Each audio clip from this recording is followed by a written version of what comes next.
বর্ষার দিন আর ইলিশ মাছ এই দুটোর কম্বিনেশন কিন্তু অতুলনীয়। আজ বর্ষার ঝমঝমে বৃষ্টিতে বানালাম ইলিশ মাছ।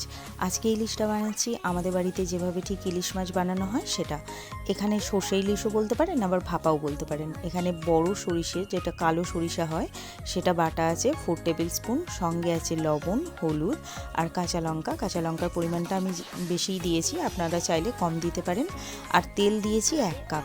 এতে কিন্তু তেলের পরিমাণ কম দিলে যে স্বাদটা আসে সেটা হবে না গো। তাই তেল যদি আপনাদের কম দিয়ে বানাতে ইচ্ছা হয় অবশ্যই আপনারা বানাতে পারেন, কিন্তু এই অ্যাকচুয়াল রেসিপিটা যদি বানাতে হয় তাহলে তেলের পরিমাণটা ঠিক এতটাই দিতে হয়। এইভাবে আমরা মেখে নেওয়ার পর ওই কাপেরই, যে কাপে তেল দিয়েছি সেই কাপেরই 1 কাপ জল দিয়ে দিলাম। জল দিয়ে এবার আমি গ্যাসের মধ্যে বসিয়ে দিলাম। এটাকে লো ফ্লেমে আমি 15 থেকে 20 মিনিট ভাপিয়ে নেব। দেখুন, যখন একদম জলটা শুকিয়ে গায়ে গায়ে হয়ে আসবে, একবার মাঝে কিন্তু মাছটা আমি উল্টে দিয়েছিলাম, তখন আমি এটাকে সার্ভ করে দেবো। এর যে গন্ধটা বেরোয় অতুলনীয়। আশা করছি আপনাদের ভালো লাগবে। যদি ভালো লাগে তাহলে অবশ্যই একবার বাড়িতে ট্রাই করে দেখবেন।